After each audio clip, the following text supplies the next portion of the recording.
오늘 주시는 하나님 말씀 이사야 33장 16절에 있는 말씀 봉독해 드립니다. 그는 높은 곳에 거하리니 견고한 바위가 그 보장이 되며 그 양식은 공급되고 그 물은 끊치지 아니하리라 하셨느니라. 아멘.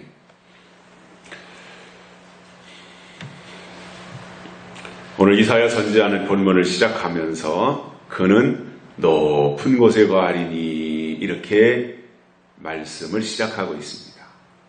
그러면 높은 곳에 거하리니 누가요?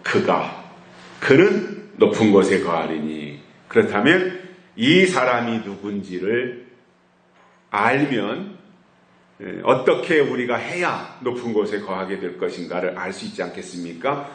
이 사람이 누군지에 대해서 15절에서 이렇게 말씀합니다. 오직 의롭게 행하는 자, 정직히 말하는 자, 토색한 재물을 가증히 여기는 자, 손을 흔들어 뇌물을 받지 아니하는 자, 귀를 막아 피 흘리려는 꾀를 듣지 아니하는 자, 눈을 감아 악을 보지 아니하는 자, 그는 높은 곳에 거하리니, 이렇게 연결이 되고 있습니다.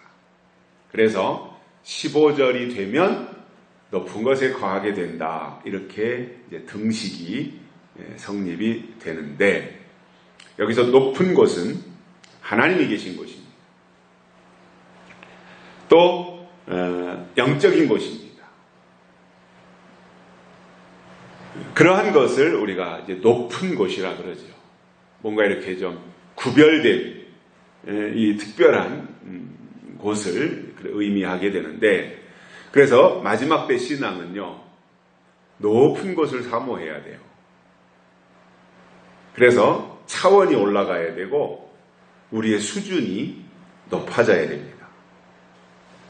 이것이 저는 올바른 신앙의 단계라고 봅니다. 그래서 이미 이제 예수님이 승천하신 지도 2000년이 지났잖아요. 그리고 성경의 예언대로 다시 오실 때가 가까이 임박하고 있는 이 시대를 사는 사람들로서 구약의 단계에서 신약의 단계로 올라가야 되고, 신약의 단계에서 계시록의 단계로 또 이 신앙이 올라가야 되는데, 마지막 때라고 하면서 예수님이 다시 오실 때가 됐다고 말을 하면서 실질적으로는 어린아이처럼 땅의 것이나 구하고 살아간다면 그것은 정상적인 사람이라고 말할 수 없습니다. 예수님이 다시 오신다라고 말을 한다면 예수님의 차원으로 올라가고 예수님과 모든 이 격이 같아져야 되지 않겠습니까? 그래서 예수님이 오고 계시다면 우리는 방향을 그곳에 두고 또 마중이라도 나아가는 이 모습을 가져야 되지 않겠냐는 거예요. 근데 말로는 오신다, 예수님이 하늘로부터 재림하신다, 이렇게 말은 하면서 전혀 어떻게 해 살아야 되는지, 어떻게 준비해야 되는지, 어떻게 해야 맞이할 수 있는지, 이런 것에 대해서 관심을 가지지 아니하고 여전히 땅의 것에만 관심을 가지고 밑바닥에 머물러 있다면 그것은 비정상이라는 것입니다. 자, 우리가 성경을 통해서 배울 수 있는 것이 있습니다. 하나님은 우리가 독수리처럼 높이 올라가서 높은 데서 주시는 양식을 얻기를 바라고 계시다는 거예요. 그래서 하나님은 우리가 맨날 제자리 걸음을 한다든가, 아니면 저 밑바닥으로 내려간다든가, 아니면 더 밑바닥보다 아래인 저 지하 1층, 지하 2층, 지하 3층 이런 식으로 수준이 꺼지거나 수준이 내려가는 것을 원치 아니하시는데, 그 이유는 내려가면 시대적인 양식을 얻지 못하기 때문입니다. 시대적인 양식은 올라가야 얻지 내려가면 못 얻어요. 얻을 수가 없는 거예요. 이스라엘 백성들이 출애굽을 해서 광야로 나옵니다. 모세라고 하는 특별한 사람을 하나님이 세우셨지요. 출애굽을 위해서. 그래서 광야로 나왔는데 처음 기대와는 달리 뭔가 모세가 막 재앙을 일으키고 홍해바다를 건너고 얼마나 이 장엄한 모습이었겠어요. 그 순간순간 하나하나가 다. 그래서 대단한 기대를 가지고 이제 출애굽을 하고 나면 굉장히 영광스러운 세계가 펼쳐질 것으로 아마 은근히 기대를 했었을 거예요. 아마 저 같았어도 그랬을지 모릅니다. 그런데 막상 광야에 나와보니까 불편한 게 한두 가지가 아닌 거예요. 처음 출발해서 모세를 쫓아 출애굽을 할 때는 기대가 대단했고 멋진 청사진의 그림도 가지고 있고 그랬는데 막상 나와보니까 모든 게 다 불편투성이더라는 거예요. 사사건건이 다 그랬죠. 특히 광야에 나온 그 히브리 민족들을 견딜 수 없이 힘들게 만들었던 것이 저는 이거라고 봐요. 뭐냐면 광야에 나왔으니까 저녁 때가 되면 머물러서 천막을 치지 않겠어요? 광야는 이제 천막을 쳐야 되니까. 광야의 특성이 낮에는 뜨겁고 밤에는 또 춥고, 그러니까 어쩔 수 없이 이제 천막을 치고 뭔가 이렇게 거처를 만들어야 되는데, 자, 이제 저녁 때가 되어서 천막을 치고 뭔가 이렇게 좀 그 밥솥이라도 걸어놓고 저녁거리라도 해결하기 위해서 이렇게 저렇게 분주하게 움직이고 준비하고 있으면 구름기둥이 움직이는 거예요. 누군가가 나서서 구름기둥이 움직인다 이렇게 소리치는 거예요. 그러면 얼른 또 다시 주섬주섬 그 솥단지 담고 이 천막 철거하고 그렇게 해서 주섬주섬 보따리를 쌓아가지고 구름기둥을 따라가야 되는 겁니다. 그리고 한번 이동을 시작하면 얼마를 가는지도 몰라요. 하루를 가는지 이틀을 가는지. 밤에도 불기둥이 움직이고 낮에는 구름기둥이 계속 움직이고 있으니까 움직이는 한 따라가야 되잖아요. 자기 혼자 낙오자가 되어서 뒤처지면 광야를 어떻게 이겨낼 수 있겠어요? 하나님이 모세를 통해서 출애굽한 백성들, 광야에 나온 그들을 향해서 야, 오늘은 여기서 일주일 정도 있을 거니까 천막 좀 잘 쳐라. 이렇게 말씀하신다든가. 자, 이번에 이동하면 밤낮 가리지 않고 열흘 동안 갈 거니까 준비 단단히 하고 그 전에 휴식을 충분히 하거라. 이렇게 말씀하시고 갔다면 이스라엘 백성들이 그렇게 뿔따구가 안 났을 거예요. 그런데 그런 얘기 한마디 안 하시는 거예요. 어느 날 갑자기 가는 거예요. 그리고 멈추잖아요. 그러면은 언제까지 멈춘다라고 하는 이야기를 한마디도 안 하시는 거예요. 그것을 몇 번 속았다고 생각해 보십시오. 예를 들면 천막을 다 쳤고 이제 저녁 먹을 준비를 하고 있는데 구름기둥이 움직여요. 그리고 며칠 동안 쫓아가다가 이번에 구름기둥이 멈춰요. 여기에서 3일 머물겠다, 5일 머물겠다, 그 이야기 한마디도 안 하고 구름이 멈추니까 같이 머물러 있는 거잖아요. 그런데 언제 구름이 떠날지 모르니까 천막 칠 생각을 안 해요. 보따리 풀을 생각을 안 하는 거예요.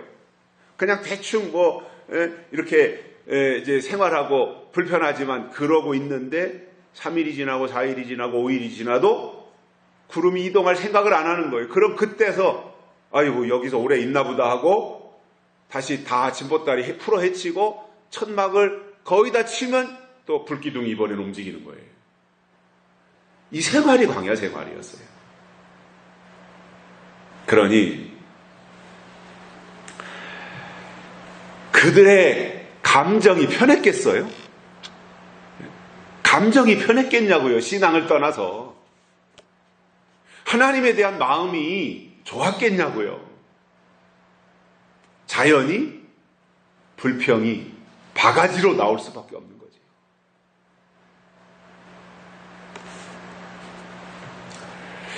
그렇게 생활하면서 이제 그럭저럭 가지고 나왔던 조금씩 자루에다가 담아가지고 왔던 양식이 다 떨어졌습니다. 꼼짝없이 이제 광야에서 다 죽게 생겼는데 그때 하나님이 주신 것이 만나였습니다. 육신이 준비한 것이 떨어지니까 하나님이 양식을 제공해 주시더라는 거예요. 실질적으로 출애굽하면서 그들이 모세를 따라 나올 때 가지고 나온 양식 얼마나 되겠습니까? 그저 한 2주 정도 먹을 양식을 가져왔을 거라고 봐요. 한 2, 3주. 지금처럼 트럭이 있다든가 자동차가 있다면 한가만히 이렇게 가져오겠지만 그때는 다 이고 지고 가야 되는 상황이잖아요. 그러니까 얼마나 가져가겠어요. 이것저것 세간살이 다 가지고 가야 되는데.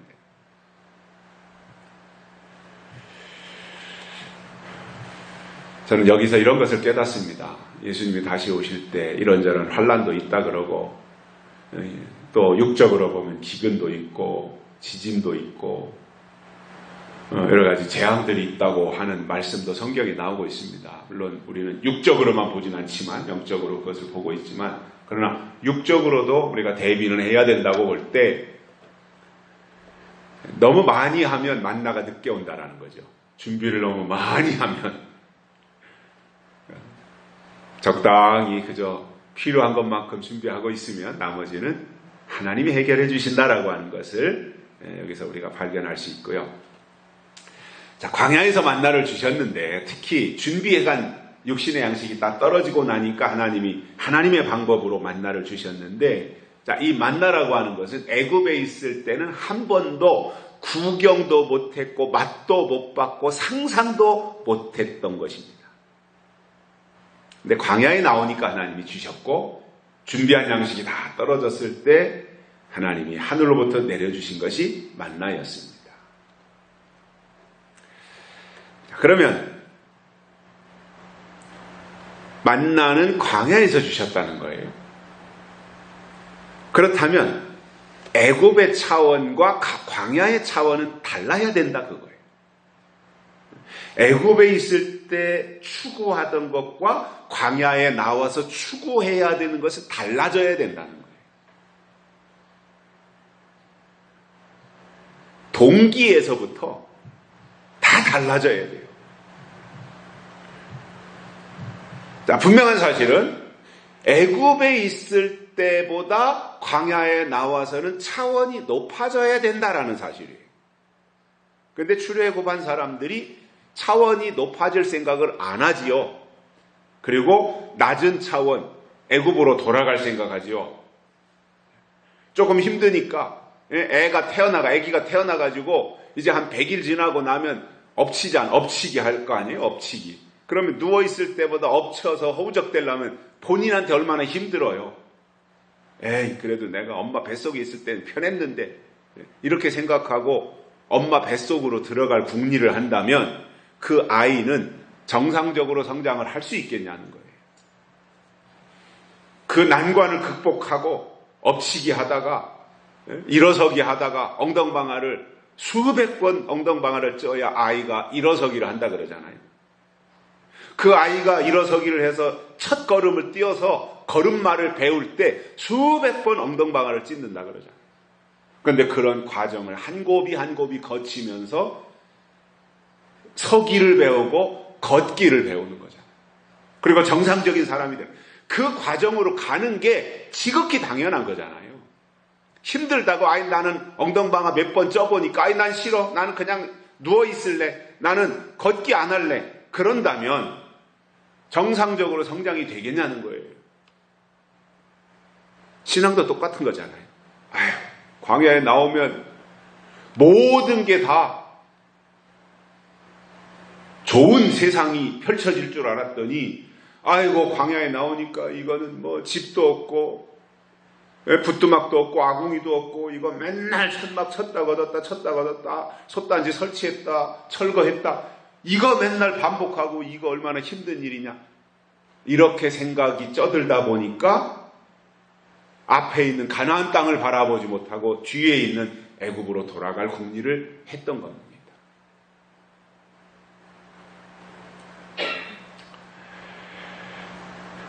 그래서 차원이 높아지는 것을 하나님은 원하시는 거예요. 애굽에서 광야에 나왔으면 광야의 차원에 적응을 해야 돼요. 그리고 광야에서 주시는 하나님의 방법을 터득을 해야 되는 거예요.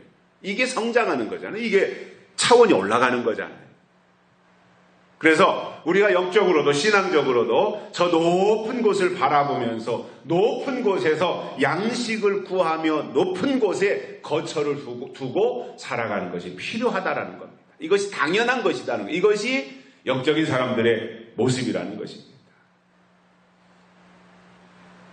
마지막 때가 되면 하나님이 하나님의 종들에게 인을 치신다고 계시록에서 말씀을 하고 있는데 누구에게 인을 치시겠는가?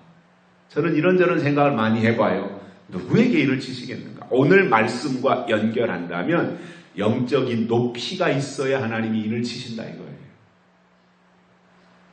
영적인 높이가 있어야 돼요. 이거를 다른 말로 하면 어린아이가 되지 않냐고 성숙한 자가 되어야 하나님이 그에게 인을 치신다라는 거지요. 그 모든 면에서요. 높은 차원이 돼야 되고 성숙한 신앙이 돼야 돼요. 계시록만 몇 번 들었다 그래서 그가 입맞는 게 아닙니다. 인격과 신앙이 성숙해야 되고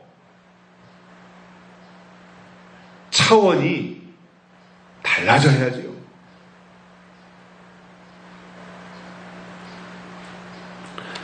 성경은 우리가 그리스도의 장성한 분량에까지 이르라고 말씀하셨으니 우리는 영적으로 성장하는 이 일에는 제한이 없어야 되고 어떤 장애물이 있더라도 높은 곳을 향하여 올라가는 이 일에는 결코 포기함이 없어야 되겠다라는 겁니다. 자, 오늘 본문에는요. 이처럼 중단하지 아니하고 높은 곳으로 올라가는 사람들에게 주시는 세 가지의 축복이 나옵니다. 그 중에 첫 번째는요. 견고한 바위가 보장이 되신다 이거예요. 높은 곳을 향하여 높은 데로 높은 곳으로 올라가는 자들은 견고한 바위가 보장이 되신다.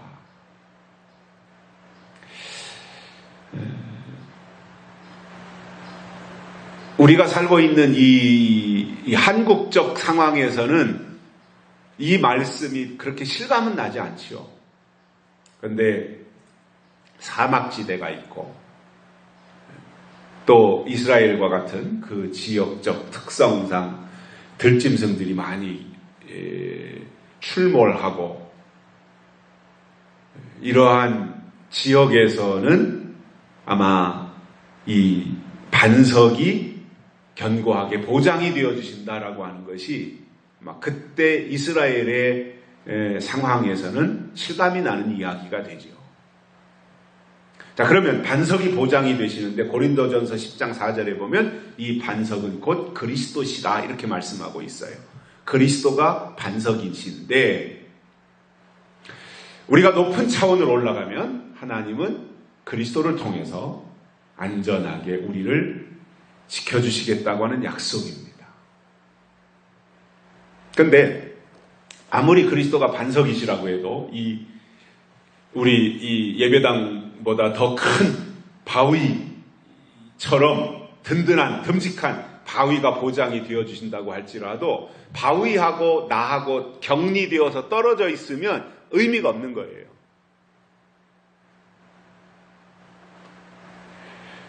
그래서 그리스도가 반석이시라면 그리스도가 커다란 바위라면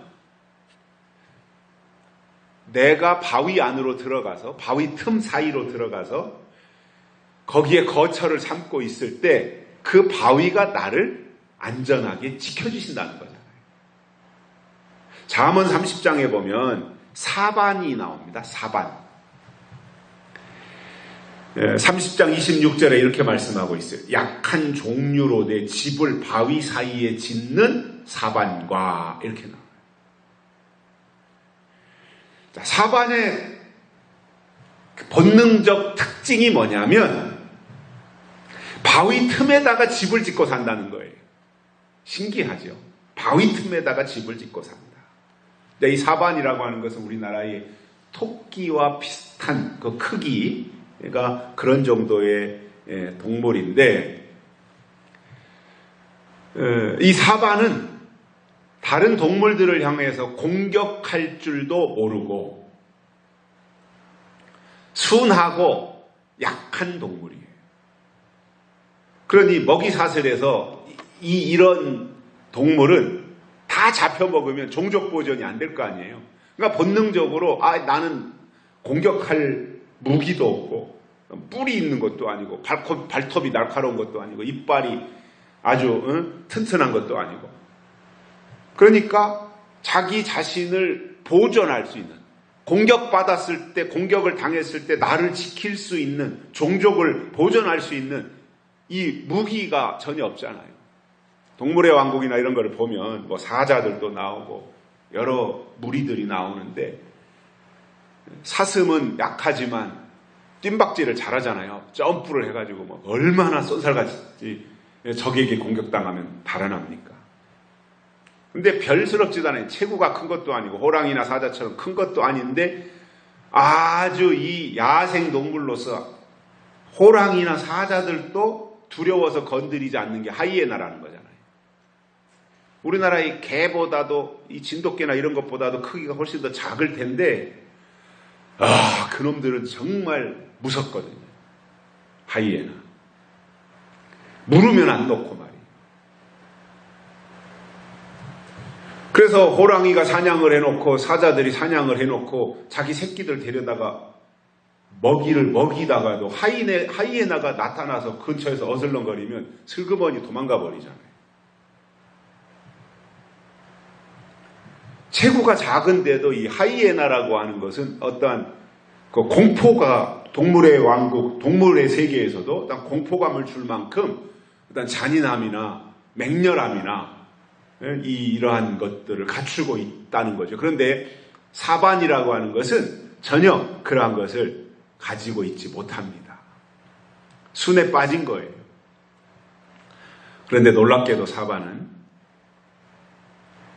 나는 약한데 강한 것을 알아본다는 거예요. 그리고는 강한 것 속에 들어가서 집을 짓고 거기를 거처로 삼고 있다는 거예요. 그리고는 때로는 이제 뭐 사반도 먹고 살아야 될 거 아니에요. 나와서 먹이를 구하는 일을 하다가 뭔가 다른 동물들로부터 공격을 당할 때는 잽싸게 자기 집으로 들어가면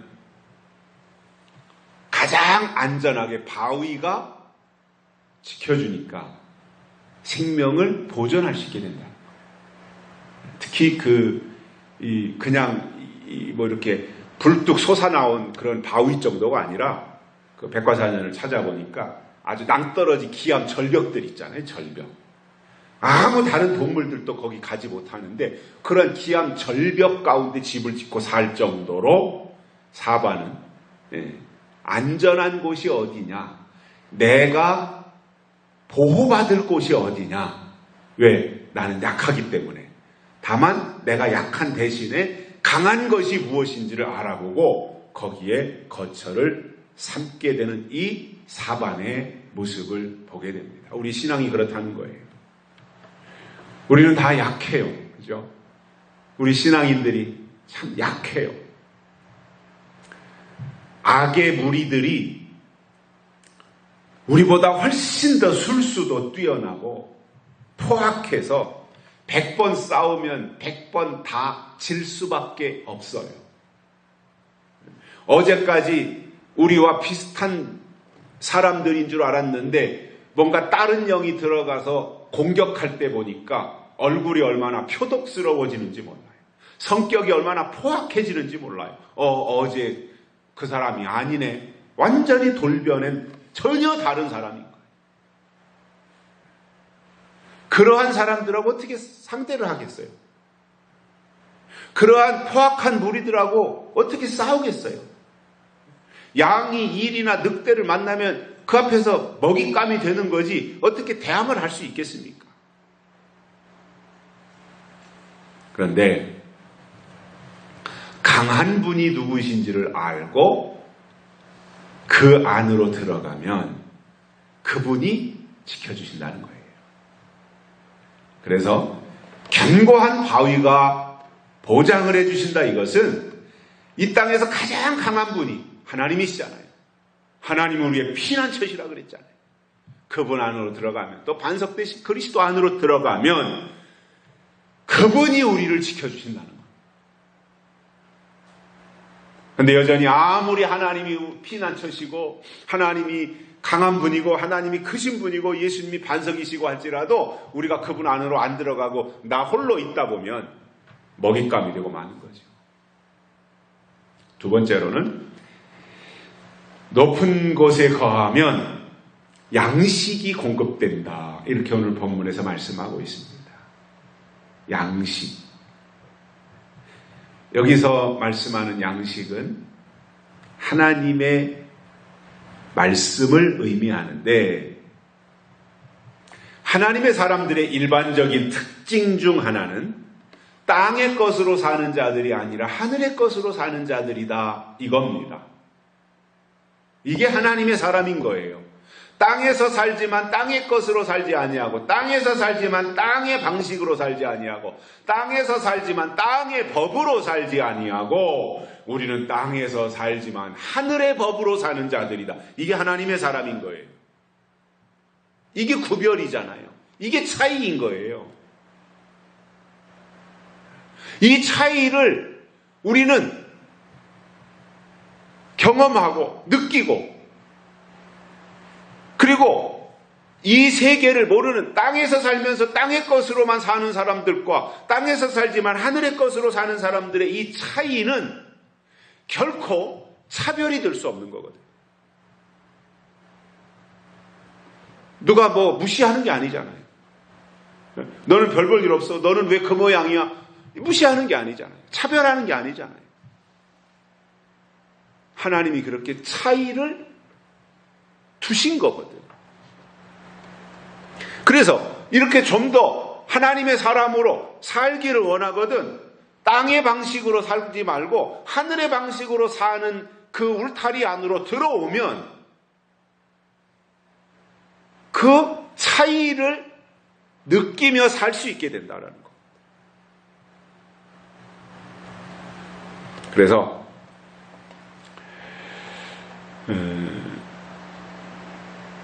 우리는 구별된 하나님의 사람으로 살아야 된다는 겁니다. 왜냐? 신앙 자체가 구별이기 때문에.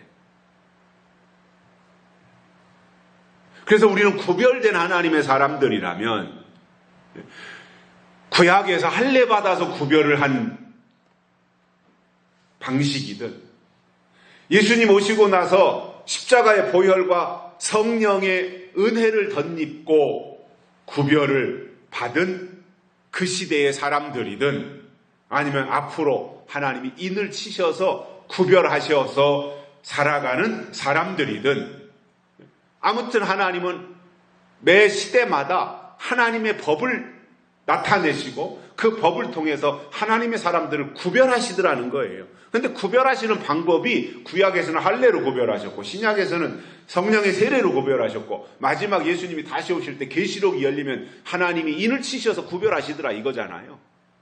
그러면 하나님이 어떻게 구별하시는가? 그래서 그 법을, 구별하시는 법을 나타내시면 그 법 안으로 들어가야 된다라는 거잖아요. 이게 믿음이고 이게 지혜인 거거든요. 이게 하나님의 능력인 것이고요. 그래서 물론 우리가 이 육신은 이 땅에서 살면서 땅에서 나오는 양식을 먹어야 살 수 있는 것처럼 우리의 영은 하늘로부터 내려오는 영의 양식으로 사는데, 지금 시점에서 영의 양식은 요한계시록이고 예언의 말씀인 겁니다. 양식이 공급된다라고 하는 것. 높은 곳에 거하는 자에게는 양식이 공급된다라고 하는 것은 우리가 높은 차원으로 올라가면 높은 데서 주시는 영의 양식, 예언의 말씀을 제공해 주시겠다 그거예요. 그래서 육신도 양식을 먹어야 정상적으로 활동을 할 수 있는 것처럼 우리의 속사람, 영도 하나님이 주시는 영의 양식이 공급되어야 활동을 할 수 있는 것입니다. 요한복음 6장에 보면 예수님께서 자신을 생명의 떡이다 이렇게 말씀하셨어요. 내가 생명의 떡이다. 근데 그 예수님이 누구시냐면 하나님의 아들이시잖아요. 아들. 예수님은 아들. 아들이 뭐냐면 아들의 다른 말은 영입니다. 영. 그 영이 뭐냐면 영은 말씀입니다.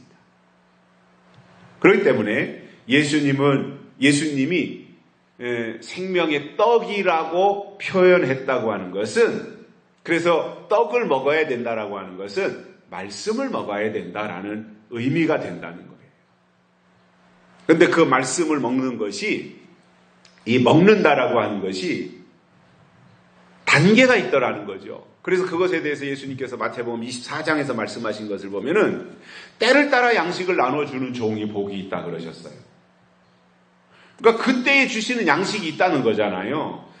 아이가 갓 태어나면은 엄마 젖을 먹을 때가 있고, 조금 크면은 이제 이유식을 먹을 때가 있고, 죽을 먹을 때가 있고, 밥을 먹을 때가 있고, 고기를 먹을 때가 있고, 시래기를 먹고 소화시킬 때가 있는 이 단계가 다 있더라는 거잖아요. 그래서 때가 있다라는 거예요. 말씀도. 하나님의 사람들이 하나님의 말씀을 먹고 사는데 그때마다 먹어야 될 양식을 하나님이 제공하시는데, 그때에 주시는 양식을 때를 따라 나누어 주는 종이 복이 있다고 하는 것은 그 종을 통해서 제공해 주시는 말씀을 먹는 자가 복이 있다 그 말이 된다는 거죠.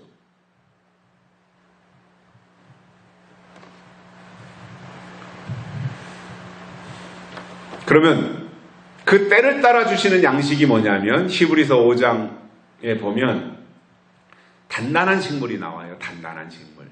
단단한 식물은 장성한 자의 것이니 라는 말씀을 주시면서 영적으로 성장했다면 그 증거가 뭐예요? 단단한 식물을 먹고 꿀꺽꿀꺽 삼킨 것이 위장으로 들어가서 소화되고, 위장에서 소화된 것이 12장을 거쳐서 소장을 거쳐서 대장을 거쳐서 다 흡수되어지고 소화되어질 수 있는 이 소화력을 갖춘 사람, 이 능력을 갖춘 사람,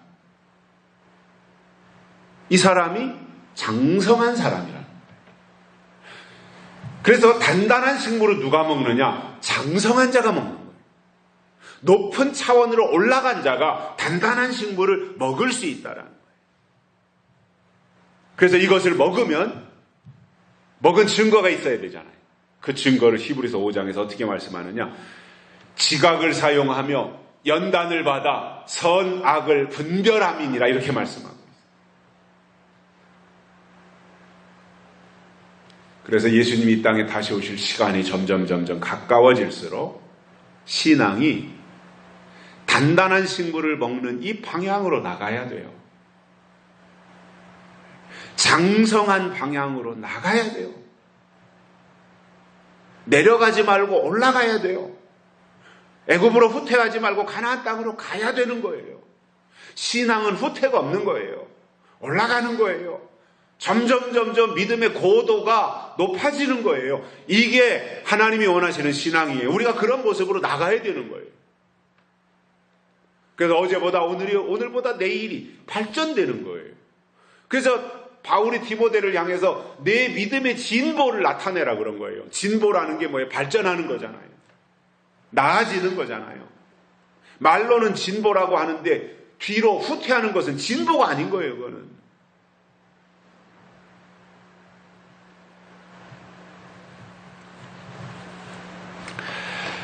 그래서 예수님이 다시 오실 시간이 가까워질수록 우리의 신앙이 점점 이 방향으로 나가야 되고, 하나님의 뜻을 깨달아야 되고, 그리고 준비할 것을 준비하고 이길 것을 이기는 그 단계까지 우리가 나아가야 되는데 그것이 하나님이 원하시는 일이고 우리가 그 단계까지 만들어져야 된다는 거예요. 이게 새로 지으심을 받는 거기 때문에. 그런데 이 상태를 모르고 생명의 떡이 뭔지, 때를 따라 주시는 양식이 뭔지, 단단한 식물이 뭔지, 장성한다는 게 뭔지, 이러한 것에 대해서 전혀 모른다면 그는 다가오는 시대를 맞이하지 못합니다. 다가오는 세상에 들어가지 못합니다. 가나안 땅에 들어가지 못하는 겁니다.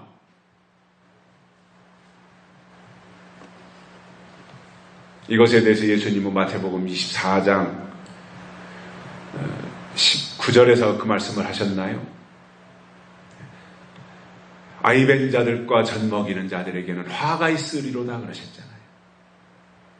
예수님이 다시 오실 시간이 오는데 단단한 식물을 이미 먹고 장성했어야 되는데 이제 아이를 낳는다든가 아직도 젖을 먹고 있다면 그 자체가 화를 받는 것이고 심판을 당한다는 겁니다. 예수님이 다시 오실 때면 예수님이 이 땅에 다시 오실 때가 되면 교회와 믿는 자들은 이미 신앙이 성장하고 성숙해서 처녀의 상태로 예수님을 신랑으로 맞이할 수 있는 거기까지 가야 되는데 아직도 젖을 먹고 있다면 그 자체가 불법이 되는 거잖아요. 자, 그러면 지금 시점에서 우리가 먹어야 될 양식은 단단한 식물이라는 것을 알고 알 수 있고 그래서 우리가 단단한 식물을 먹게 되는데 그것을 계시록 2장에서는 감추었던 만나 이렇게 설명하고 있어요. 이게 우리가 먹어야 될 거라는 거예요. 감추었던 만나가 있다는 거예요. 그래서 그냥 만나는 출애굽하고 광야에 나갔던 이스라엘 백성들, 히브리 민족들이 광야에서 먹었던 양식이었고 그래서 그들이 그것을 먹고 이제 광야 생활을 했습니다. 그런데 그들이 의식이 바뀌지 않았기 때문에 성장하지 못했기 때문에 광야에 나왔으면 광야의 사람으로 성장해서 하나님의 인도하심을 따라갔어야 되는데 뒤로 돌아가고 애국으로 돌아갈 생각을 하기 때문에 만나를 먹었어도 그들은 광야에서 죽었잖아요. 그리고 광야에서 태어난 애국을 알지 못하는 출애굽 2세대들이 가나안 땅으로 들어가는 축복을 누렸던 것을 볼 수 있습니다. 그런데 아무튼 만나는 출애굽하고 광야에 나왔던 이스라엘 백성들이 광야에서 먹었던 것이고요. 초림 때 예수님이 이 땅에 초림하시고 나서 주셨던 만나는 이 땅에 육신을 입고 오신 예수 그리스도의 살이 만나예요. 예수 그리스도가 만나로 오신 거예요. 만나. 은혜 시대를 시작하면서.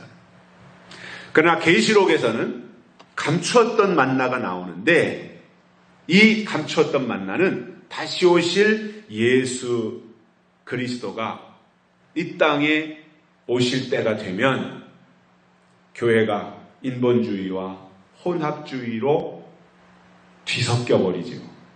WCC가 주축이 되어가지고 뒤범벅이 되어서 영적인 가치를 교회가 상실하게 되는 거죠.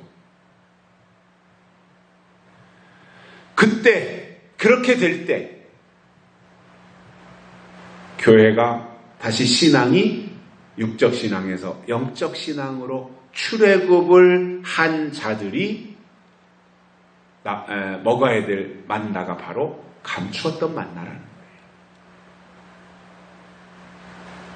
그래서 신앙적으로 광야에 나왔으면 광야에 나온 하나님의 사람들은요, 광야의 사람들은요, 만나인 요한계시록을 먹어야 장성한 자이고 연단도 받고 선악도 분별하는 자리로 나갈 수 있게 된다는 겁니다.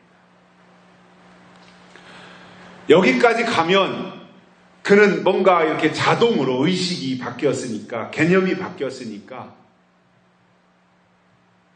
하나님 보실 때 의가 뭔지 불의가 뭔지 불법이 뭔지 이러한 것들을 다 깨달아 알게 되고, 그러한 것을 아니까 하나님 편에 남은 자가 되어서 하나님의 남은 일을 하게 된다는 거예요. 그래서 하나님께서 오늘 이 시점에서 우리에게 주시는 영의 양식을 공급받는 것이 중요하다는 것이고요. 세 번째로는 물이 끊이지 않으리라 이렇게 말씀하고 있어요. 물의 축복이에요. 물의 축복. 높은 곳에 거하면 물을 주시겠다 이거예요. 자, 물이 얼마나 중요해요. 밥은 40일 금식해도 밥을 안 먹어도 죽지 않죠.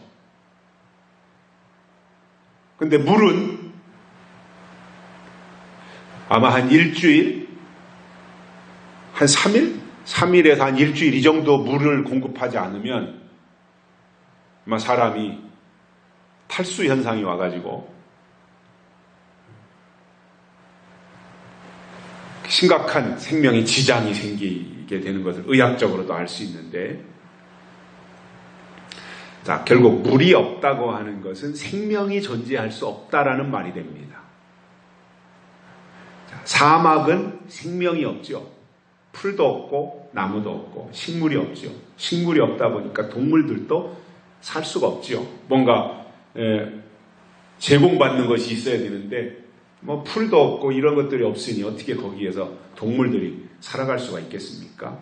결국 물이 없기 때문에 숲도 없고 숲이 없으니 동물들도 없게 되는 거잖아요. 그래서 사막이 사막인 이유는 물이 없기 때문이에요.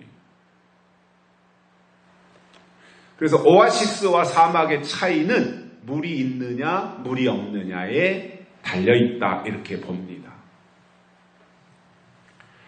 그래서 물은 생명체가 살아가는 데 있어서 가장 소중하고, 또 우리 인체를 보더라도요 70%가 물로 돼 있다 그러죠. 물. 피도 다 물이잖아요. 우리 몸을 소지구, 작은 지구라고 하죠. 지구를 보면 78대 22로 돼 있죠.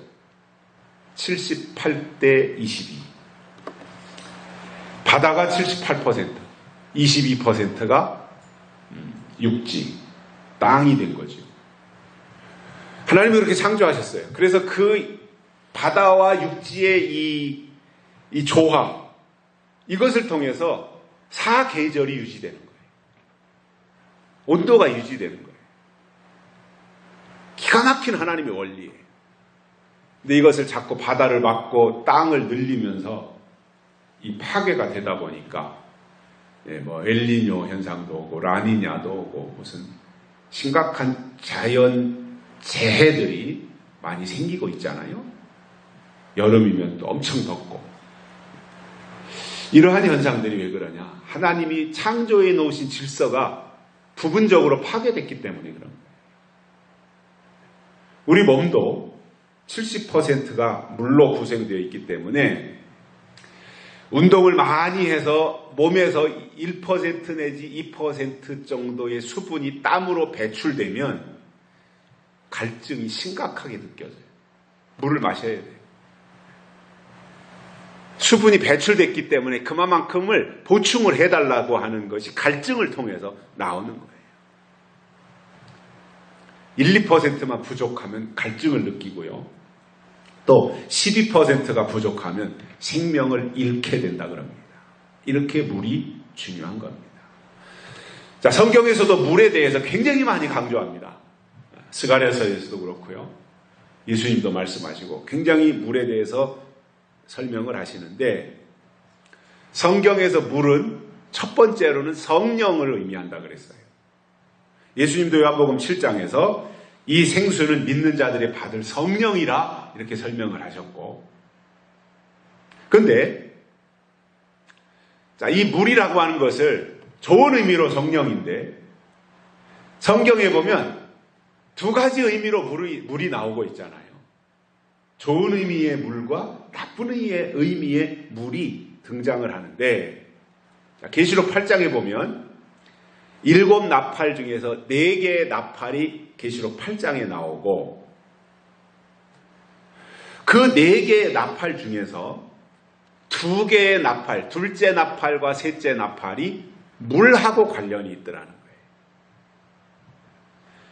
둘째 천사가 나팔을 보니까 불붙는 산과 같은 것이 바다에 던지움에 바다의 3분의 1이 피가 되고, 그리고 바다 가운데 생명 가진 피조물들의 3분의 1이 죽더라, 이렇게 되어 있어요.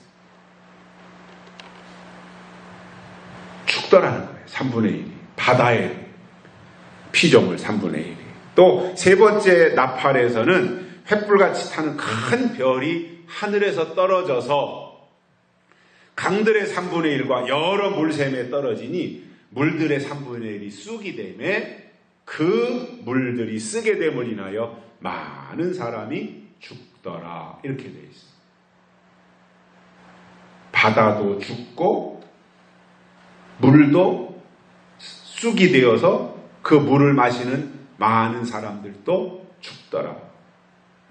이 별이 강과 물샘에 떨어지기 전까지는 죽이는 물이 아니었는데 이 별이 떨어지는 순간부터 물이 변해서 죽이는 물이 되었다는 거예요. 이 불붙는 산과 같은 것이 바다에 던지우기 전까지는 바다는 그냥 바다였는데 이 불붙는 것이 바다로 던지워지면서 바다의 3분의 1이 피가 되고 그 바다에 있는 피조물들이 죽게 되는 이 현상들이 나타나더라는 거예요. 물이 바뀐 거잖아요. 죽이는 물로 변한 거잖아요. 지금. 물은 두 가지로 구분할 수 있는데 하나는 생수이고요, 하나는 쑥물입니다. 그래서 생수가 살리는 일을 한다면 쑥물은 죽이는 일을 한다는 겁니다. 그러니 우리는 쑥물을 먹고 죽는 자들이 되는 것이 아니라 생수를 마시고 살아야 하고 더 나아가서 살리는 일을 하는 데까지 우리가 나가야 되겠다라는 겁니다. 자, 그러면 이 말씀을 뒷받침하는 내용이 아모스 4장에 나와요. 아모스 4장 7절 8절에 보면은 추수하기 석 달 전이 되어지면 어떤 성읍에는 비가 내리고 어떤 성읍에는 비를 내리지 아니한다, 이렇게 말씀하고 있는 것처럼 추수 때가 가까이 임박하면 성령이 역사하는 교회가 있고 성령의 역사가 중단되어지는 그치는 교회가 있다는 거예요. 비가 오는 교회가 있고 비가 안 오는 교회가 있다는 거예요. 자, 그러면 여기서 성령의 역사를 우리가 어떻게 구분해야 될 것인가? 귀신을 쫓아낸다든가 병을 고치는 현상이 나타나니까 여기는 하나님이 계시구나, 여기는 성령이 역사하구나, 이렇게 기준을 삼으면 속을 수밖에 없고요. 우리의 기준은 귀신을 쫓아내고 죽은 자를 살리고 하는 어떠한 현상이 교회라고 하는 공간 안에서, 건물 교회라고 하는 그 울타리 안에서 일어난다고 할지라도 현상만 볼 것이 아니라 정말 우리의 기준을 어디에다가 놓고 가야 되냐면은 하나님의 약속의 말씀이 있느냐 없느냐, 이것이 기준이 되어야 우리를 지키고 미혹으로부터 보존받을 수 있는 것이지, 나타나는 현상만 보고 쫓아갔다가는 100% 돌이키지 못하는 오류를 범하게 된다는 겁니다. 그래서 보이는 현상만 보고 치우칠 것이 아니라 보이지 않는 하나님의 약속을 볼 수 있는 믿음의 눈을, 믿음의 안목을 가지고 가야 되는 겁니다. 왜냐? 죽이는 물이 나왔기 때문에. 성령의 역사가 떠난 교회, 비가 그친 교회, 이러한 곳들이 나타나고 있기 때문에 그것을 분별할 수 있어야 된다는 겁니다. 그런데 반해서 에스겔 47장에 보면 성전에서 흘러나오는 물에 대하여서 말씀하시는데, 성전 문지방 밑에서 물이 흘러나와서 동으로 흐르다가 전 우편 제단 남편으로 전 우편과 남편으로 이렇게 흘러가더라, 이런 말씀이 나오잖아요. 문지방에서 흘러나오는 물이 흘러가니까 그 물줄기가 흘러가는 곳마다 다 소성케 되는 역사가 있었다는 거예요. 살아나는 역사가 있었다는 거예요. 그 물이 가니까 사막이 변해서, 그리고 황무지가 변하고, 그리고 그 물이 성전에서 문지방에서 흘러나오는 물이 바다에 가니까 바다의 모든 물고기가 다 번성하게 되었다라고 말씀하고 있어요. 에스겔 47장에서. 그래서 성전 문지방 밑에서 흘러나오는 이 물이 생명을 살리는 일을 하더라는 겁니다. 이거는 살리는 물이고, 이 물을 통해서 마지막 영혼 살리는 역사를 행하는데, 이 역사는 높은 곳에 거하는 자들에게 하나님이 살리는 물, 생수, 때를 따라주시는 양식, 그리고 보호해 주시는 하나님의 역사, 이런 것들을 다 제공하시겠다라는 거예요. 결론으로 예언의 말씀을 영의 양식으로 공급받고 성령의 생수가 끊어지지 않는다면 그는 영원히 살아나는 겁니다. 그리고 영원히 살아나면 하나님의 손에 붙잡혀 쓰임받게 되는 겁니다. 그래서 마지막 하나님이 점검하시는 것은, 마지막 점검은 뭐예요? 살아있느냐, 첫째로. 네가 살아있느냐, 죽어있느냐, 이거예요. 그리고 살아있다면 성장했느냐, 어린아이냐, 이것을 확인하시고 하나님의 기준에 부합하면 쓰시겠다는 겁니다. 그래서 다윗이 시편 23편에서 고백한 것을 보면, 여호와가 나의 목자가 되셔서 푸른 초장, 쉴 만한 물가으로 인도하신다라는 거예요. 그래서 푸른 초장으로 인도함 받은 양떼들이 꼴을 먹고 양식을 삼게 되고, 잔잔한 물가로 인도함 받아서 거기서 물을 마시게 되니, 이것이 바로 하나님의 약속의 말씀과 성령의 생수가 있는 곳에 도달하게 되는 것이고, 그렇게 되면 그것이 가장 만족한 상태라는 것을 아시고, 그때까지 하나님의 인도하심을 꿋꿋하게 따라가고 영적으로 높은 곳에 거하는 종들이 되시기를 주의 이름으로 축복합니다. 살아계신 하나님 아버지, 감사합니다. 오늘 또 불러주시어 말씀을 듣게 해주셔 감사를 드립니다. 오늘 또 우리가 하나님이 주시는 말씀을 들었습니다. 우리가 다 높은 곳에 거하기를 원합니다. 높은 차원을 유지하기를 원합니다. 높은 곳에서 하나님이 주시는 양식을 공급받기를 원합니다. 그리하여 하나님의 마지막 역사에 쓰임받는 복된 종들 되게 해 주옵소서. 다시 오실 예수님의 이름으로 간절히 기도드리옵나이다. 아멘. 543장 보시면 선금 드리시겠습니다.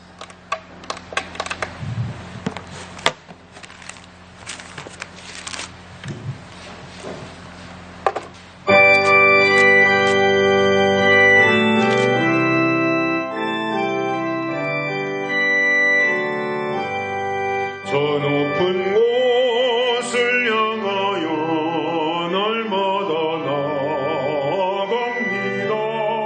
내 뜻과 정성 모두로 날마다 기도합니다. 내 주